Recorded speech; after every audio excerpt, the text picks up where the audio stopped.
Okay, that was I think, probably the wittiest ad that Indian television has ever come up with. They overdid it at the time, but yeah.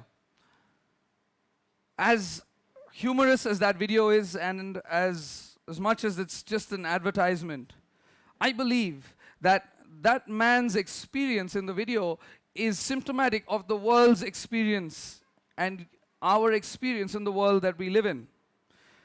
Brad Paisley, a country singer from the USA, sings a song that says that there's a last time for everything.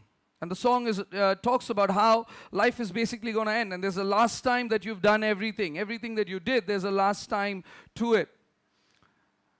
Dr. Ramesh Richard, a few weeks ago, speaking at his own father's memorial service here in Delhi, used this wonderful phrase where he said, life is a timed event.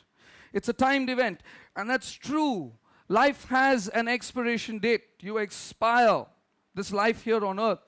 And within that timed event, one of the things that we as humans, we as mankind, look for, seek after the most is one word called hope. We hang on to hope. We want hope. Hope keeps us going. It is a powerful thing, hope. But the world offers hope, a variety of hope, or a brand of hope that within it is built with a contingency plan, because it's very possible for it to disappoint you and to disappoint me. And you can't be angry with the world for this brand of hope that it offers you, because it's the best it can possibly offer. The best hope that the world can offer you comes wrapped up with the possibility that it would disappoint you. And here's why. Because every single hope that the world can possibly give you is built and is founded and rooted on too many variables. Because hope by nature is a future thing. See, you don't hope for what happened. You don't hope for what you're going through. You hope for something in the future. That's the nature of hope. Hope looks to the future. And when you're hoping to the future, the world at best can offer you a hope that is built, that is founded on too many variables. Things could change. That's why you have the English phrase, things being the same, this is what I hope will happen. So the world's hope, even with its best, at its best, is built on too many variables. You hope your money is safe, but then a bank fraud happens. You hope your data is safe, but then Cambridge Analytica happened. You hope the board exam, you passed it, but then the board exams have to be given again. I'm very current, aren't I? You hope your marriage would work out, but the reality was different. You hope you win the World Cup, but it didn't happen. The nature of hope that the world offers is built, is structured, is founded on too many variables that you have no control over. You have no control over. You could hope for something tomorrow. That thing could disappoint you. You can build your hope in someone for tomorrow. That someone might not be there. You can't control it. And the world offers you a hope built on these variables.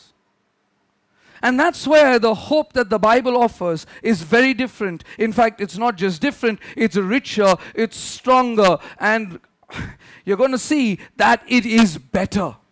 Because the Bible calls you, by the way, calls you and me to hope in God.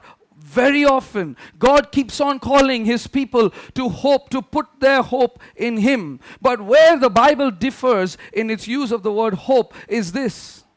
That the biblical hope, what the Bible calls hope, is built on, is rooted on, is structured on, is founded on the unchangeable character of God. So when the world offers you hope built on too many variables, at best it is a fingers crossed, wishful thinking, touch wood, optimistic thinking brand of hope. You'll be very optimistic about the future because you're hoping in it.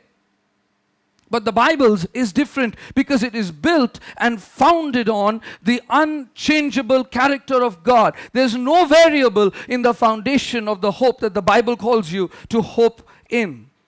And I love what Rick Warren says. Rick Warren says that the world's way of hoping, it's optimistic thinking. Optimistic thinking is a psychological activity. Because you tell your mind and you try to feel hopeful about the future. Optimistic thinking is a psychological activity, but biblical hope is a theological activity because it is rooted in the character of God. The more you understand God, the more you understand the unchanging character of God, your hope is even more secure because you realize it is built on an unchanging factor. It is not a variable beneath your feet anymore. That's why the Bible's hope is better than what the world would offer. Little wonder Paul, in the verse that we picked for today, Romans chapter 5 and verse 5, would say, hope does not disappoint.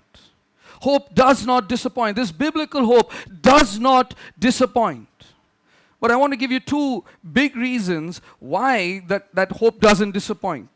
See, there's two things that could make your hope be disappointed. One, the thing you hoped for didn't happen. Right? You hoped for something, it didn't happen, you're disappointed. Two, the hope that is given to you, what you received, wasn't what you hoped for. It's not what you need. It's not what you were looking for. Maybe you had that experience at a birthday somewhere long ago, or maybe it was last year, or you got a big present, and you got all excited and opened it and it wasn't what you were hoping it would be. That's when hope disappoints. Either it doesn't come true, or what came true was not what you needed in the first place. Hope can disappoint you in those two factors. And this verse gives you how the biblical hope doesn't disappoint. It is built on the unchangeable character of God. But here's where this Passion Weekend becomes so crucial to hope not disappointing you. Because Jesus made many promises. He made a whole range of promises. One of those promises was to die for your sin and for my sin. And when you hear that promise as him saying, I am God and I will give my life for you, for your sin, to pay for your sin, that promise, as he promises that, you could look at him and be like, that's a big promise to make. See, if someone comes and tells you, I die for you, you're thinking, yeah, let's see. Because it's easy to say I'll die for you, but to actually die for someone is a lot more. It takes a lot more out of you. So when Jesus says, I'll die for you, you and I could be like, would he really? Will he really? It's quite a big promise to make. But he came good on that. But Easter or Resurrection Sunday is a whole different thing. Because the promise to die is possible because everybody dies. But Jesus not only promised to die, but he promised. It didn't surprise him when it happened. He promised that he would rise again. The promise to come back to life by your own strength is an audacious one. It's a moronic one. It is an impossible one. See, to die for someone is a ridiculous promise to make, but possible. But to say, I'll come back after that is impossible. It is a mad promise to make. But Jesus tells them, destroy this temple and in 3 days I will raise it up again. He kept telling his disciples, I'm going to die, but I will come back. He made that promise. He prophesied his own resurrection and says, they'll kill me, but I'm going to come back to life. That's an audacious promise to make. But that's what we celebrate this morning, that Jesus made an impossible promise and then kept it. If he can keep the most audacious, most impossible of his promises, then you and I are guaranteed that every other promise suddenly becomes possible. Because the most impossible was made possible.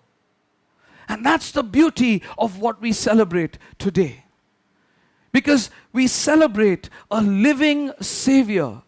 The empty tomb is the statement that God, that Jesus is capable of doing what he says he will do. Because the most impossible, the most audacious of what he said he will do, he did.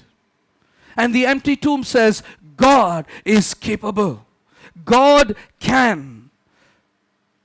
a living Savior.